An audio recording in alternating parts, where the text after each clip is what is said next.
The final night of the DNC, we all knew what's going to happen.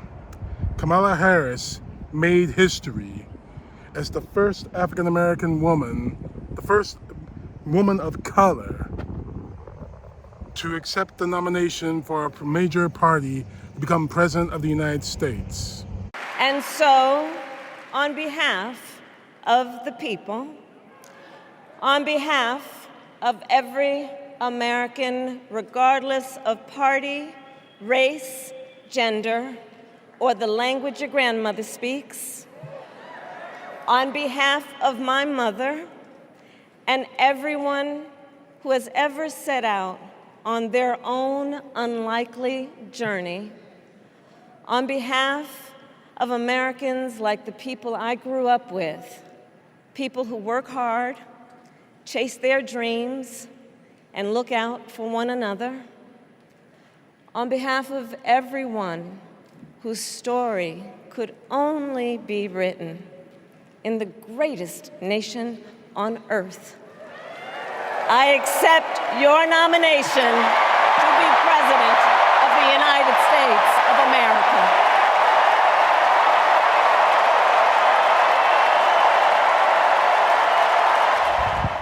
But that's not all that happened last night, mind you.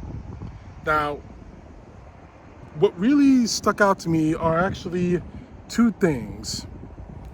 One, Reverend Al Sharpton, whether you love him or hate him, I got my own feelings about him, practically spit and slapped Donald Trump across the face by bringing out the Central Park members of the Central Park, exonerated 5. Mr. Jackson. And Reverend Jackson taught us to fight for what's right. And now I want to bring out some young men that I fought for. I referred to them then, they were known as the Central Park 5. Now they are the exonerated 5. Raymond Santana, Kevin Richardson, Yusef Salam, Corey Weiss, the exonerated 5.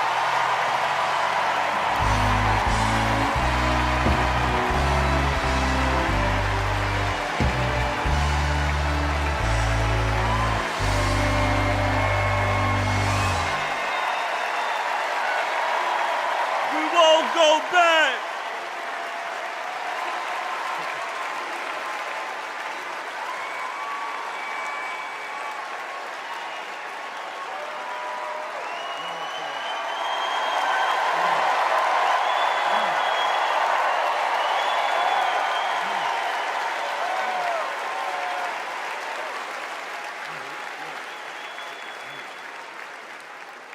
Good evening, people.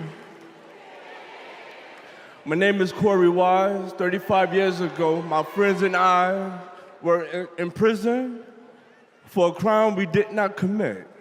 Our youth was stolen from us. Every day, as we walked into courtroom, people screamed at us, threatened us because of Donald Trump. He spent $85,000 on a full-page ad in the New York Times, calling for our execution.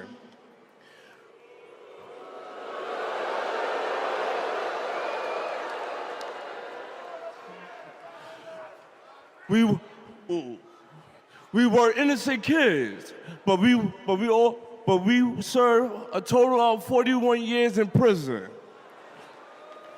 Reverend Al Sharpton stood with us. Now, I'm proud to stand with him today.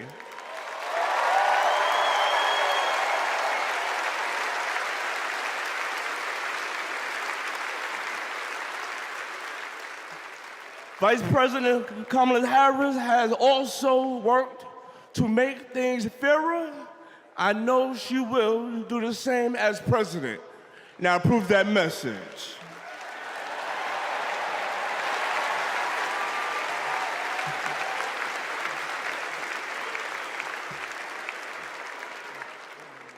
I love these guys. These are my brothers. These are my brothers. Yes, indeed. America. I am Yusef Salaam.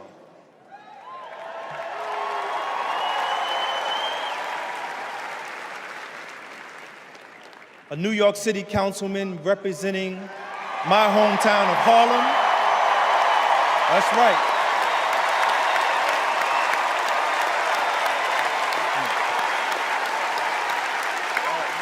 Man.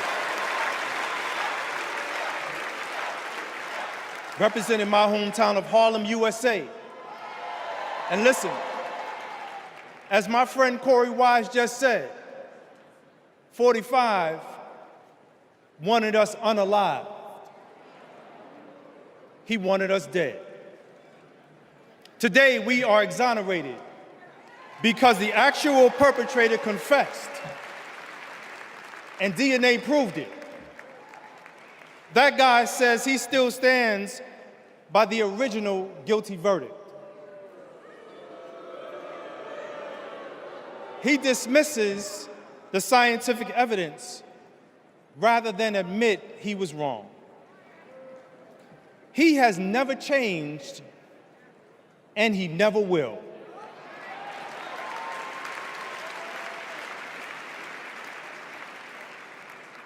That man thinks that hate is the animating force in America.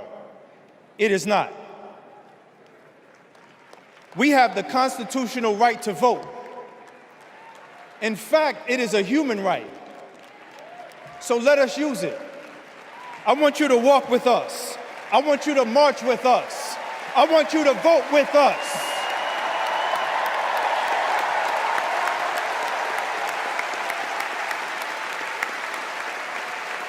And together,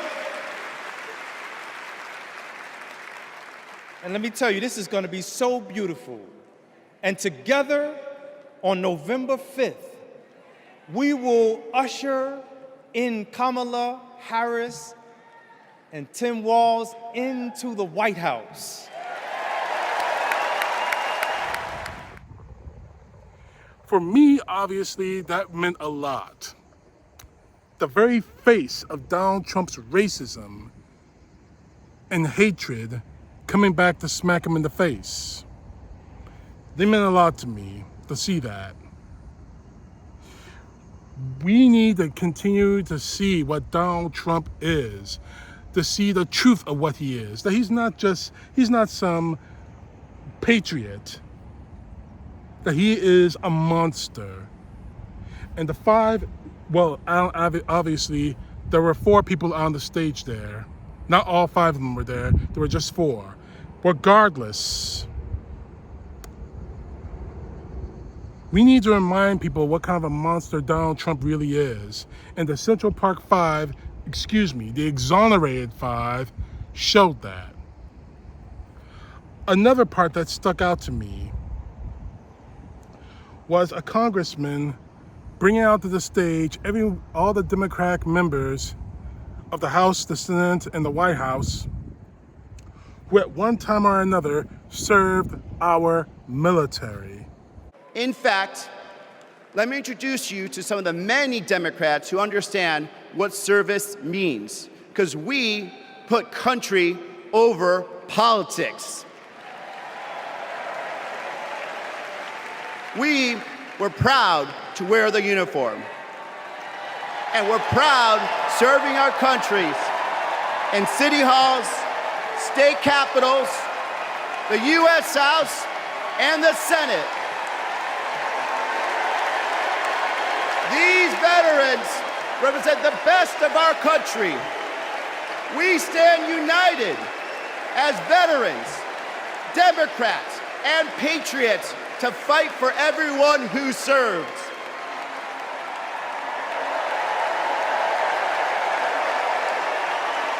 But politicians like Donald Trump, they don't stand with us. They call patriots like Senator McCain losers. John McCain was an American hero. Show some respect. Trump's Project 2025 will slash veteran benefits and force VA hospitals to close across the nation. Show some respect.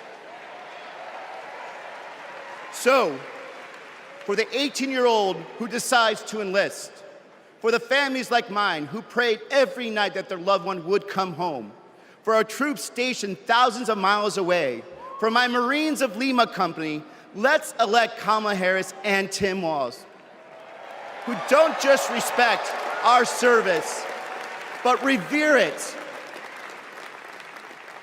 Because the veterans who defended this country aren't just the reason we can sleep at night.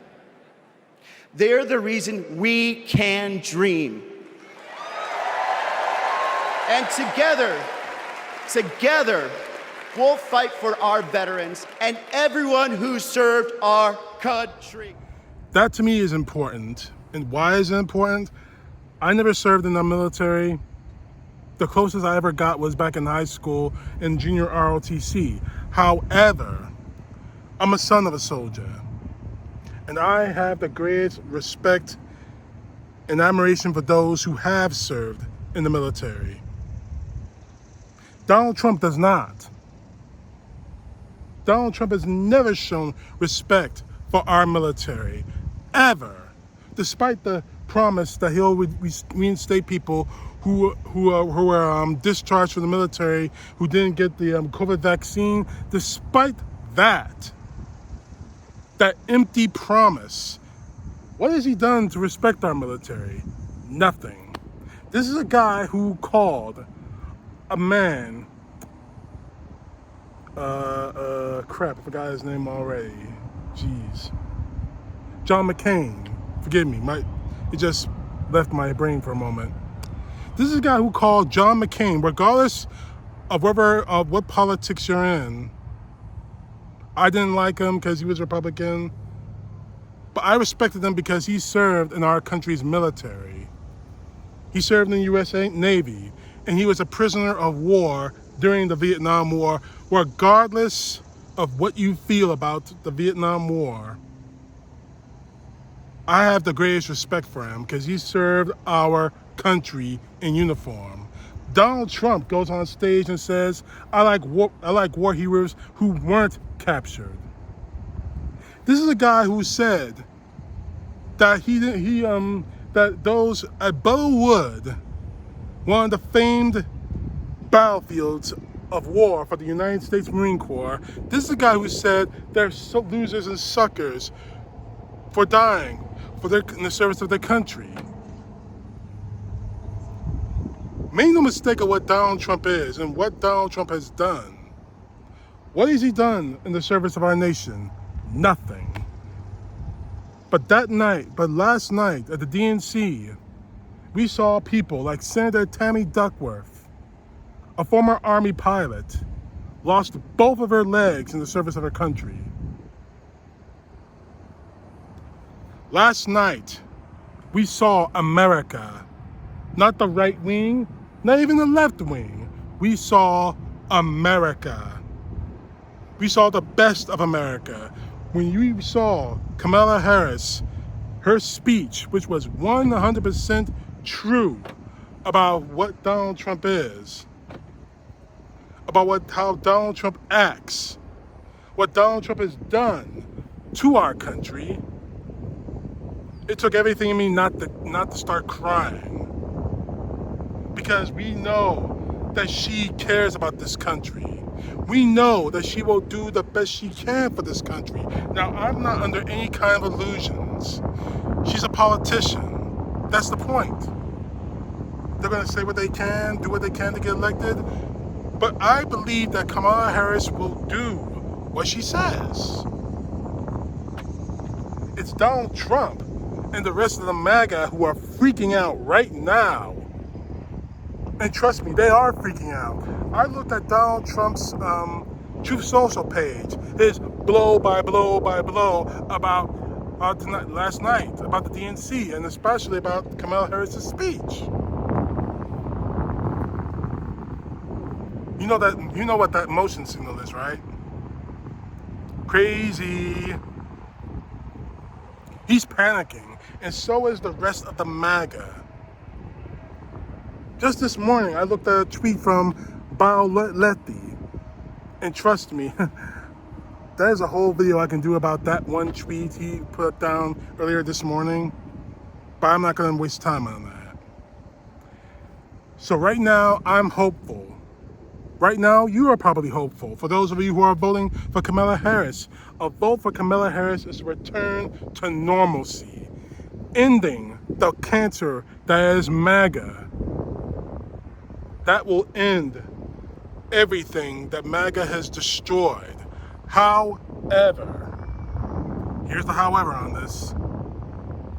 We cannot be complacent. We became complacent the last time Donald Trump faced off against a woman, Hillary Clinton, for the presidency. We got complacent. No way a psychopath like Donald Trump was going to win against someone like Hillary Clinton. And then we know the end of that story. Hillary Clinton lost, Donald Trump won, and the 4 years of hell, well, actually, if you're going to be really technical about it, the 8 years of hell of Donald Trump began. So celebrate, cheer, watch the speech all you want. Do not get complacent. Because that's exactly what Donald Trump is counting on. He's not going to be able to win by votes alone. The MAGA. We outnumber the MAGA. Americans outnumber the MAGA. But that's not enough. That is not going to be enough to end Donald Trump, to end the MAGA once and for all. Volunteer. Go knock on doors, send emails, make phone calls, make videos like this one right here. We can't get complacent. The good feelings and good times, keep them going. But don't get complacent. Because the second we do, Donald Trump is going to take it completely over. And right now they're gonna strategize, they're gonna scream, they're gonna huff, they're gonna holler about everything. They're right now trying to find a way. They're trying to find a way to throw everything they can at Kamala Harris and the rest of us in America. They're gonna call her every name in the book. They've already called me every name in the book. So right now we can't get complacent. Continue to talk to your neighbors, to your friends, to your family. Continue to talk to perfect strangers at Walmart or Kroger. Continue to talk to your friends and your fellow church members. Continue to talk on universities to people who are eligible to vote. The time to get to work is now.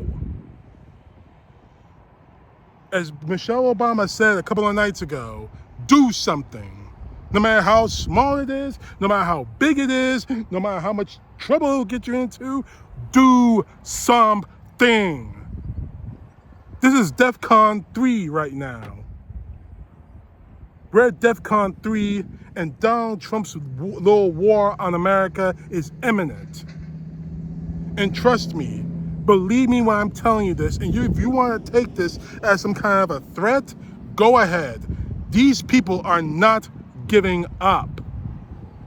Donald Trump is not going to give up. He's already formulating a January 6th Part 2. His supporters have already made threats against this country. The Heritage Foundation has made threats against this country. Make no mistake about what's at stake here.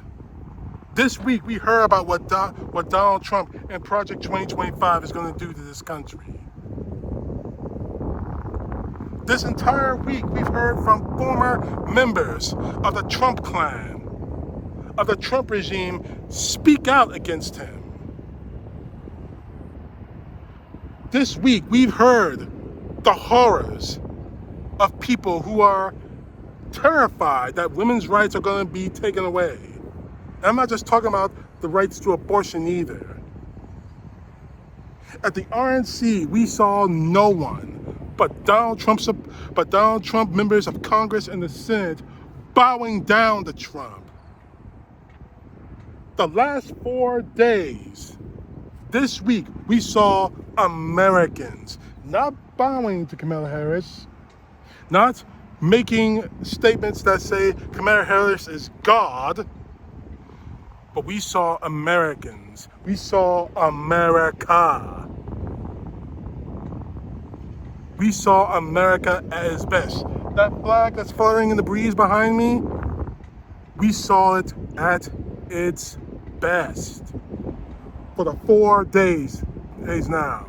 We need to keep that going. And the only way we keep that going, the only way we see that flag behind me and feel pride in it, feel pride every time we drive these streets, feel pride every time we go to our school, we feel pride every time we go to our church, is ending the MAGA scourge in this country, cutting out the cancer in this country, which is Donald John Trump.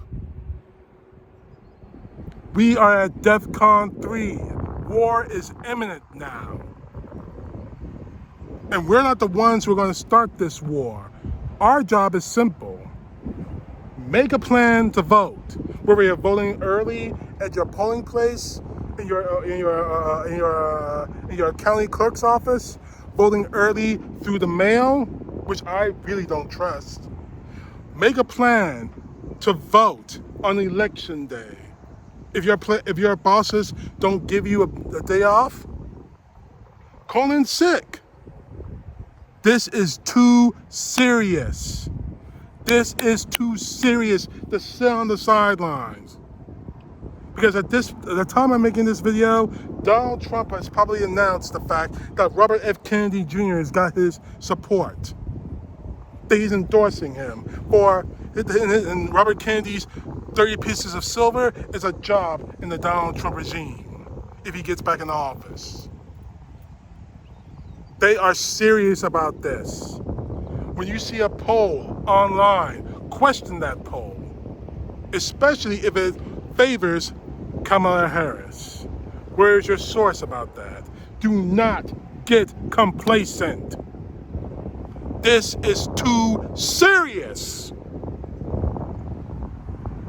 Donald Trump cannot be allowed back in the White House because that flag flaring in the breeze behind me, that will burn and the Trump flag will take its place. Believe it, because it's going to happen. Kamala Harris isn't the perfect person, but she is a damn sight better than Donald Trump and his MAGA hordes. Tim Walz may not be a perfect person, but he's a damn sight better than J.D. Vance.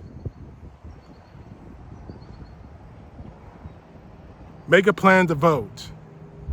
Get involved, because this could be our last election that we ever get a chance to vote in.